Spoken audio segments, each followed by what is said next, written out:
Hello friends, आप सभी का विनस्मा एकेडमी में बहुत बहुत स्वागत है। तो आज से हम लोग करंट अफेयर के इस सीरीज चलाने जा रहे हैं जिसमें हम लोग ऐसे क्वेश्चन को यहाँ पर एराइज करेंगे जो कि आपके एग्ज़ाम के लिए बहुत ही उपयोगी हो। निश्चित रूप से यह सीरीज आपको पसंद आएगी। तो आज का जो करंट अफेयर का जो यहाँ पर जो सवाल जो लिए गए हैं यह आपका जुलाई मंथ से लेकर अक्टूबर मंथ तक लिया गया है। तो चलिए देखते हैं दोस्तों कि आप इन सवालों में से कितने सवाल अटेम्प्ट कर सकते हैं। इसी तरह से आप अपनी तैयारी को यहाँ पर रफ्तार देते रहिए, हमारे साथ जुड़ते रहिए।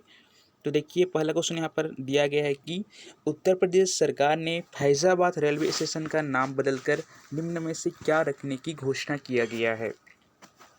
ऑप्शन है आपके पास जो दिया गया है Faizabad cantt, Ayodhya cantt, Ramayan cantt, Ram Janmabhoomi cantt. तो दोस्तों इसमें से आपका जो आंसर होगा वह आपका अयोध्या कैंट होगा। ठीक है, उम्मीद है इसका जवाब आप दिए होंगे। अगला क्वेश्चन देख सकते हैं यहाँ पर हम लोग, हाल ही में साहित्य का नोबेल पुरस्कार किसे प्रदान किया गया है। नोबेल प्राइज इन लिटरेचर 2021 किसे दिया गया है। तो इसका जो आपका जो राइट आंसर जो होगा वो ऑप्शन नंबर बी होगा, अब्दुल राज़क गुरनाह साहब को दिया गया है। इन्होंने अपने लेखन कार्य में उपनिवेशवाद के क्या क्या कारण हो सकते हैं, उनके क्या क्या प्रभाव हो सकते हैं और उससे जुड़ी संस्कृति के बारे में वर्णन किया है अपने लेखन में। परिणाम स्वरूप इन्हें इस वर्ष का नोबेल प्राइज़ दिया जाएगा जो कि आपको दिसंबर माह में दिया जाता है। ठीक है, तो आपको यहाँ पर याद रखना है कि साहित्य का नोबेल पुरस्कार किसे दिया जाएगा, तो आपका अब्दुल राज़क गुरनाह साहब को। ठीक है, आगे बढ़ते हैं फ्रेंड्स। पंजाब के मुख्यमंत्री कैप्टन अमरिंदर सिंह के इस्तीफा देने के बाद निम्न में से कौन राज्य के नए मुख्यमंत्री बन गए हैं। तो इसका ऑप्शन नंबर होगा तो इसका जो आंसर होगा वह आपका ऑप्शन नंबर ए होगा, चरण सिंह चन्नी साहब जी बन गए हैं। ठीक है, तो यह भी आपके एग्जाम के लिए उपयोगी होगा। जिस तरह से यहाँ पर ट्रेंड बना हुआ है कि क्वेश्चन पूछने की जो हमारा जो नज़रिया है जो एग्ज़ाम लेने वाले का वो रैंकिंग से हिसाब से भी क्वेश्चन पूछता है। आप छत्तीसगढ़ की किसी भी एग्ज़ाम में के पेपर को उठा दे सकते हैं कि उसमें रैंकिंग से क्वेश्चन रहता ही रहता है। इसीलिए हमने इस रैंकिंग से संबंधित क्वेश्चन को यहाँ पर एराइज किया है। विश्व बौद्धिक संपदा संगठन की ओर से जारी वैश्विक नवाचार सूचकांक 2021 रैंकिंग में भारत निम्न में से कितने स्थान पर आ चुका है। फ्रेंड्स यहाँ पर दो क्वेश्चन यहाँ पर एराइज हो सकता है। या तो एक बार एक क्वेश्चन पूछेगा कि भारत की रैंकिंग क्या है, दूसरा क्वेश्चन पूछ सकता है कि वैश्विक नवाचार सूचकांक किसके द्वारा जारी किया जाता है।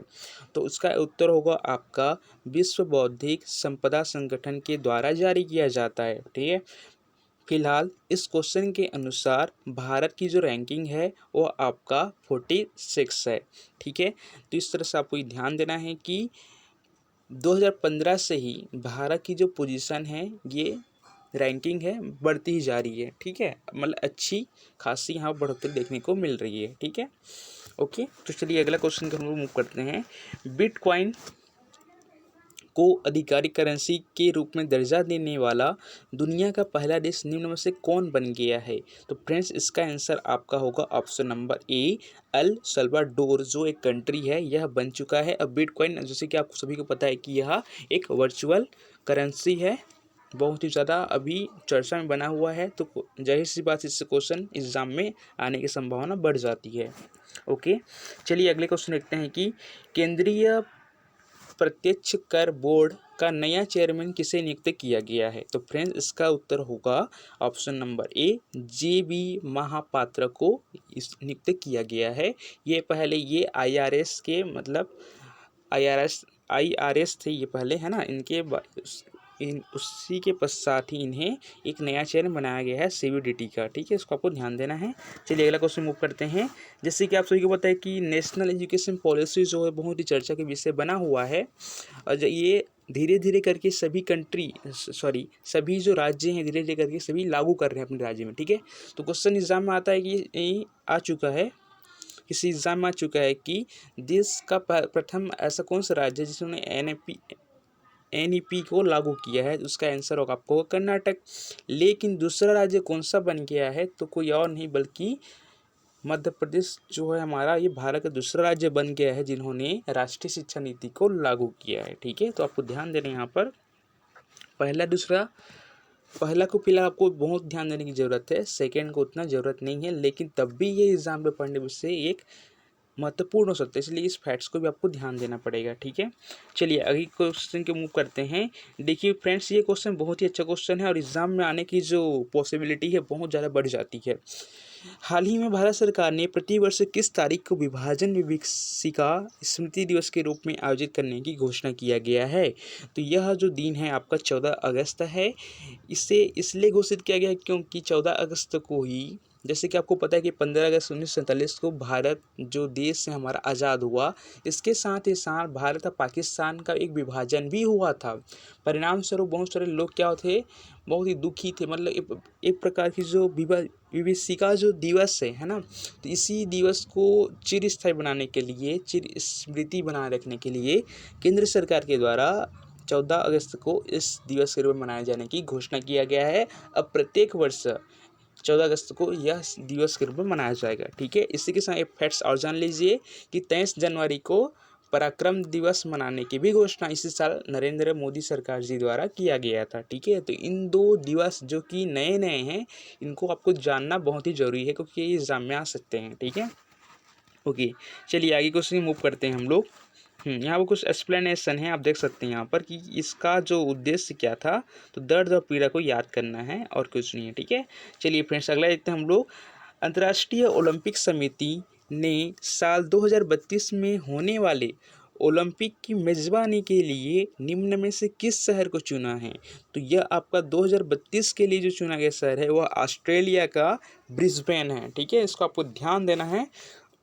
अब ऑस्ट्रेलिया जो शहर है, जो एक हमारा जो कंट्री है, वहाँ पर बहुत सारे मतलब ब्रिस्बेन के पहले दो जगह है ना ऑस्ट्रेलिया के यहाँ पर ओलंपिक खेल आयोजित किया जा चुका है। मतलब ब्रिस्बेन में यदि आयोजित होगा, कंडक्ट होगा, तब हम मानेंगे कि अमेरिका के बाद ऑस्ट्रेलिया में सबसे ज़्यादा स्थलों पर यहाँ पर ओलंपिक खेला जाएगा, है ना। तो यह एक नया फैक्ट्स बन जाएगा, कब? जब 2032 में इसका ओलंपिक होगा। ठीक है, ठीक है, इस तरह से क्वेश्चन आप जो CGPSC का जो एग्ज़ाम है ना, उसमें आप देख सकते हैं आसानी से कि इस टाइप का क्वेश्चन एग्ज़ाम में पूछा जा चुका है। ठीक है, शायद 2019 का क्वेश्चन पेपर में इस टाइप का क्वेश्चन ओलंपिक से रिलेटेड क्वेश्चन पूछा गया था। ठीक है, चलिए देखते हैं। जैसे कि आप सभी को पता है कि इसी साल जो माननीय नरेंद्र मोदी साहब जी के जो मंत्रिमंडल में, उसमें कुछ बहुत बड़ा परिवर्तन किया गया था। ठीक है, तो आपको पूरा लिस्ट देखना पड़ेगा कि कौन कौन नए पद जिसको इनको मिला है। ठीक है, क्योंकि इससे एग्जाम में क्वेश्चन आ सकते हैं। ठीक है, तो देखिए क्वेश्चन पूछा गया है कि हाल ही में देश का नया शिक्षा मंत्री निम्न में से किसे नियुक्त किया गया है? ठीक है, तो इसका जो आंसर होगा आपका धर्मेंद्र प्रधान जी को नियुक्त किया गया है। ठीक है, इसको आपको ध्यान देना ही पड़ेगा। ठीक है फ्रेंड्स, देखते हैं कि धर्मेंद्र प्रधान, पहले बात करें हम लोग, पहले इसका मंत्रालय जो था ये पेट्रोलियम एवं प्राकृतिक गैस और स्टील मंत्रालय उन्हें प्रदान किया गया था, पहले की बात करें। ठीक है, लेकिन परिवर्तन के पश्चात धर्मेंद्र प्रधान जी के पास अभी वर्तमान में शिक्षा मंत्रालय इनके अधीन है। ठीक है, इन्हीं के अधीन वो कार्य करेंगे। ओके, ठीक है, अगले क्वेश्चन को देखते हैं हम लोग। उत्तर प्रदेश सरकार ने झांसी स्टेशन का नाम बदलकर किसके नाम पर रखने का प्रस्ताव रेल मंत्रालय को भेजा है? ठीक है, जैसे कि यहाँ पर नाम से स्पष्ट है, झांसी जो है फेमस है आपके रानी लक्ष्मीबाई के कारण ही बहुत ही ज़्यादा फेमस है। ठीक है, तो जाहिर सी बात है कि झांसी जो स्टेशन का नाम रानी लक्ष्मीबाई के नाम पर रखने का प्रस्ताव योगी सरकार जी ने रेल मंत्रालय को भेजा है। ठीक है, जैसे कि आपको पता है कि उत्तर प्रदेश सरकार ने इससे पहले भी बहुत सारे नामकरण परिवर्तन कर चुके हैं। जैसे कि आपको पता हो कि फैज़ाबाद का नाम इन्होंने अयोध्या के नाम पर रखा हुआ है। ठीक है, इस तरह से हमारा ये जो यहाँ पर देख सकते हैं इलाहाबाद को प्रयागराज के रूप में अपन अब जानने लगे हैं लोग, है ना। मुगल सराय को दीन दयाल उपाध्याय के नाम से इन्होंने नाम परिवर्तन किया है। ठीक है, और ये क्वेश्चन ध्यान देना फ्रेंड्स कि मुगल सराय को दीन दयाल उपाध्याय, है ना, में चेंज किया गया है। तो यही क्वेश्चन आपके ना छत्तीसगढ़ के एक एग्जाम में आ चुका है। ठीक है, तो इस तरह के नाम परिवर्तन वाली जो घटनाएं होती हैं ये आपके एग्जाम के लिए MP होते हैं। ठीक है, तो इसलिए आपको नेगलेक्ट बिल्कुल भी नहीं करना है, इसको साथ में लेके चलना है। ठीक है, चलिए देखते हैं अगला जो क्वेश्चन है ये क्वेश्चन सिर्फ आपके लिए फ्रेंड्स, इसका उत्तर आपको कमेंट बॉक्स में देना है। ठीक है, क्वेश्चन है कि हाल ही में किस प्रसिद्ध पत्रकार को 2021 का फुकुओका पुरस्कार से सम्मानित किया गया है। ठीक है, ऑप्शन आपके पास 4 हैं और 4 में से आपको एक इसका आंसर होगा। इसका जवाब आपको कमेंट बॉक्स में देना है। ठीक है, और साथ ही साथ हमें ये बताइए कि यह जो करेंट अफेयर का जो एमसीक्यू जो हम यहाँ पर संचालित कर रहे हैं, ये आपको पसंद आ रही कि नहीं आ रही है, कुछ यहाँ पर बदलाव करना होगा तब भी बताइए, ताकि यह सीरीज चलता रहे और आपका करेंट अफेयर हमारे ही प्लेटफॉर्म में तैयारी हो सके और एग्ज़ाम में, आगामी एग्ज़ाम में आपसे करेंट अफेयर संबंधित कुछ सवाल ना छूटे। ठीक है, तो फ्रेंड्स आज के लिए इतना ही। धन्यवाद।